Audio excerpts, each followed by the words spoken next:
نے ایک جملہ بولا کہ رسول اللہ کے قدموں سے ہمیں قرآن ملا ہے. آپ ذرا الفاظ پہ ذرا غور کریں. یہ کوئی علماء والے الفاظ نہیں ہیں کہ آپ اس کی کوئی تعویل کر لیں کہ قدموں سے مراد وہ لے رہے تھے کہ ان کے نقش قدم پہ چل کے ہم وہاں تک پہنچے. وہ چونکہ میں بریلوی مکتب پہ میں نے ایک وقت گزارا ہے, ان کا ایک خاص مزاج ہے. ایک چیز کو جب انہوں نے بہت اوپر کرنا ہوتا ہے, اس کے مقابلے میں دوسرے کو کم تر شو کرنا ہوتا ہے, تو وہ اس قسم کی اینالوجیز بناتے ہیں اور کہتے ہیں ہمیں تو رسول اللہ کے قدموں سے قرآن ملا ہے. نعوذ باللہ. آج کل علم حاصل کرنے کا سب سے پاورفل ذریعہ ہے سوشل میڈیا, اور وہاں پہ ہر طرح کا جاہل ترین آدمی بیٹھا ہوا ہے, اس کو استنجا کرنا آتا نہیں ہے, اور وہ وہاں بیٹھا ہوا قرآن حدیث کے دلائل دے رہا ہے, اور پھر وہ الٹے سیدھے دلائل پڑھنے کے بعد تو اور انسان کا ذہن گڈ مڈ ہو جاتا ہے. سب سے بڑا اللہ کا فضل, سب سے بڑی اللہ کی رحمت کہ ہمارے سرکار کے قدموں سے ہمیں قرآن ملا ہے, کہ ہمارے سرکار کے قدموں سے ہمیں قرآن ملا ہے, کہ ہمارے سرکار کے قدموں سے ہمیں قرآن ملا ہے. شاید وہ یہ کہنا چاہ رہے ہوں کہ رسول اللہ کے وسیلے سے قرآن ملا, تو بالکل درست ہے. یہ جو انہوں نے الفاظ کا استعمال کیا نا, تو میں کانپ اٹھا کہ چلیں اس وقت تو ریکارڈنگ ہو گئی. اتنی سینسٹیو ریکارڈنگ آپ چلا دیتے ہیں, اس کے بعد اپلوڈ کر دیتے ہیں, اس کے بعد اس کے جو نتائج پھر بھگتنے پڑتے ہیں نا, وہ بڑے خطرناک ہوتے ہیں. اس سے لوگ بڑے عجیب و غریب عقائد اخذ کرتے ہیں جو اسٹیبلش ہیں غلوف کے درجے کے اندر, اور پھر وہ ساتھ نبی الاسلام کا ذکر خیر کیا کہ اللہ تعالیٰ کا تعارف بھی ہمیں نبی الاسلام کی وجہ سے ہوا, بلکہ انہوں نے کہا ہم اللہ کو تو مانتے اس لیے ہیں کہ وہ نبی الاسلام کا رب. ظاہر ہے یہ ایک کہانی ایک گھڑی ہوئی. کیا رسول اللہ کی دنیا میں تشریف آوری سے پہلے اللہ تعالیٰ ایگزسٹ نہیں کرتا تھا؟ اس کے ماننے والے نہیں تھے کیا؟ یہ شیخ احمد سرہندی, جسے یہ لوگ مجدد الف ثانی کہتے ہیں, المتوفا 1034 ہجری, ان کا یہ ایک جملہ ہے جو زبان زد عام ہے, جس کا نہ قرآن و سنت سے کوئی لینا دینا ہے اور نہ یہ دین کی تعلیمات میں کسی اعتبار سے فٹ بیٹھتا ہے, بلکہ دین کی تعلیمات بالکل اس کے برعکس ہیں. اللہ تعالیٰ تو اس احسان کو اپنی طرف منسوب کرتا ہے, لقد من اللہ علی المؤمنین اذ بعث فیہم رسولا. یہ اللہ کا احسان ہے کہ اس نے رسول بھیجا. یہ لوگ کہتے ہیں یہ رسول کا احسان ہے کہ اس نے اللہ کا تعارف کروایا. اللہ تعالیٰ کیا فرما رہا ہے؟ یہ اللہ کا احسان ہے کہ اس نے رسول بھیجا انہی میں سے, من انفسہم یتلو علیہم آیاتہ ویزکیہم ویعلمہم الکتاب والحکمہ, جو ان پہ اللہ کی آیات تلاوت کرتے ہیں, ان کا تزکیہ کرتے ہیں, انہیں کتاب و حکمت سکھاتے ہیں, اور اس سے پہلے یہ لوگ کھلی گمراہی میں تھے. تو اللہ تعالیٰ تو یہ ڈاکٹرن پیش کر رہا ہے کہ اللہ کا احسان ہے مومنین میں آنا, اور پھر اس پہ ترا یہ کہ نبی الاسلام خود اس کی ایکسپلینیشن کیا کر رہے ہیں. جامعہ ترمذی میں حدیث ہے, المستدرک للحاکم کے اندر یہ حدیث موجود ہے, امام حاکم نے اسے صحیح کہا, امام ذہبی نے موافقت کی, شیخ زبیر علی زئی صاحب نے مشکات المصابیح کی تحکیم میں اس حدیث کو صحیح کہا کہ اللہ کے محبوب صلی اللہ علیہ وآلہ وسلم نے فرمایا کہ اللہ سے محبت کرو کہ اس نے تمہیں نعمتوں سے نوازا ہے, اور مجھ سے اس لیے محبت کرو کہ میں اللہ کا رسول ہوں, اور میرے اہل البیت سے اس لیے محبت کرو کہ ان کی نسبت میرے ساتھ ہے.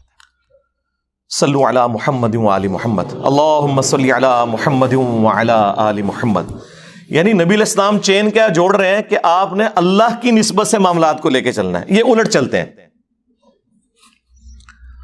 اس کو سپورٹو وہ سیدنا ابو بکر کا قول ہے صحیح بخاری میں, اور امام بخاری نے سیدنا حسن و حسین کے چیپٹر میں ڈالا ہے رضی اللہ عنہما وعلیہم السلام, کہ محمد کے قرب کو آل محمد کے قرب میں تلاش کرو. یہ یعنی اس کو سپورٹو ایک چیز ہو جاتی ہے اس حوالے سے الحمدللہ. تو اللہ کے محبوب صلی اللہ علیہ وآلہ وسلم کی یہ تربیت پھر آگے ٹریول ہوئی ہے. صحیح بخاری میں ایک چیپٹر ہے کتاب الاعتصام بالکتاب والسنہ, کتاب و سنت کو مضبوطی سے پکڑنا. وہ چیپٹر آپ کھولیں بالکل اینڈ میں جا کے آتا ہے. اس چیپٹر کی دوسری حدیث ہی یہی ہے کہ جب سیدنا ابوبکر کو خلیفہ چنا گیا تو اس سے اگلے دن حضرت ابوبکر صدیق رضی اللہ تعالیٰ عنہ نے صحابہ کرام سے ایک پبلک گیدرنگ کے اندر ایڈریس کیا. صحیح بخاری کے الفاظ ہیں کہ حضرت ابوبکر کے ممبر پہ چڑھنے سے پہلے سیدنا عمر ممبر پر آئے، ظاہر وہ ایک سمجھ لیں نقیب محفل کے طور پر، اور انہوں نے چند ایک جملے بولے، وہ آپ کو رسول اللہ کی تربیت صلی اللہ علیہ وآلہ وسلم اور خلفائے راشدین کا عقیدہ، ظاہر ہے سیدنا ابوبکر کی موجودگی میں اگر حضرت عمر یہ خطبہ دے رہے ہیں اور مولا علی علیہ السلام بھی موجود ہیں، سیدنا عثمان بھی موجود ہیں رضی اللہ عنہم اجمعین وعلیہم السلام اجمعین، تو سب کی موجودگی میں حضرت عمر نے خطبہ دیا اور انہوں نے کہا، ظاہر ہے صحابہ کا غم تازہ تھا، انہوں نے کہا کہ اللہ تعالیٰ نے اپنے نبی علیہ السلام کے لیے وہ چیز پسند فرمائی جو اس نے اپنے پاس رکھی ہے۔ ظاہر ہے کسی بھی انسان کے لیے سب سے بڑا قرب اللہ کی ذات ہو سکتی ہے، یقیناً رسول اللہ کا دنیا سے جانا یہ ہمارے لیے تو ایک غم کا باعث ہے، لیکن اللہ کے نبی علیہ السلام کے لیے تو ایک جنتوں کا دروازہ، اللہ کے قرب کا دروازہ کھل گیا۔ وَلَلْآخِرَةُ خَيْرٌ لَكَ مِنَ الْأُولَى، ظاہر ہے آج کی جو رسول اللہ کی زندگی ہے وہ اس زندگی سے افضل ہے جو دنیا میں گزاری انہوں نے،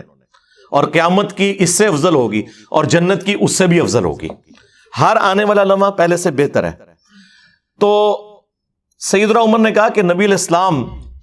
کے لیے اللہ نے وہ پسند کیا جو ان کے پاس ہے، یعنی اس غم کو وہ ختم کرنے کی کوشش کر رہے تھے۔ پھر انہوں نے کہا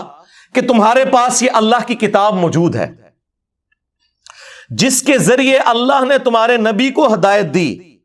تم اس کتاب کو پکڑو تو ہدایت پا جاؤ گے، یہ اللہ کی کتاب ہے۔ اب یہ پاکستان کا جو قانون ہے 295C، اس کی جو تشریح ہمارے چند سو کارڈ عاشقان رسول کرتے ہیں، اس میں تو یہ انتہائی گستاخانہ خطبہ ہے کہ رسول اللہ کو ہدایت قرآن کے ذریعے ملی، کیونکہ مفتی اکمل صاحب تو کہہ رہے ہیں کہ رسول اللہ کے قدموں سے قرآن ملا، اور سیدنا ابوبکر عمر عثمان و علی کا عقیدہ جو صحیح بخاری میں آیا وہ یہ ہے کہ رسول اللہ کو ہدایت ملی قرآن کے ذریعے اور تم بھی قرآن کو پکڑو تو ہدایت پا جاؤ گے۔ اچھا، اس ہدایت سے مراد نعوذ باللہ کوئی یہ نہ سمجھے کہ نبی علیہ السلام کوئی پہلے گمراہی پہ تھے، ایسا نہیں تھا، اعلیٰ درجے کی ہدایت جو قرآن میں بھی آیا، وَوَجَدَكَ ضَالًّا فَهَدَىٰ، اے نبی ہم نے آپ کو اپنی محبت میں خود رفتہ پایا صلی اللہ علیہ وآلہ وسلم، تو آپ کو ہدایت کی اعلیٰ منزل کے اوپر پہنچا دیا۔ یہ اعلیٰ حضرت کا جو ترجمہ ہے میں اسی کو صحیح سمجھتا ہوں، یہ قرآن میں فٹ ان بیٹھتا ہے، کیونکہ قرآن میں بالکل واضح آیا مَا ضَلَّ صَاحِبُكُمْ وَمَا غَوَىٰ، تمہارے نبی نہ کبھی بہکے ہیں نہ کبھی بہرا چلے ہیں۔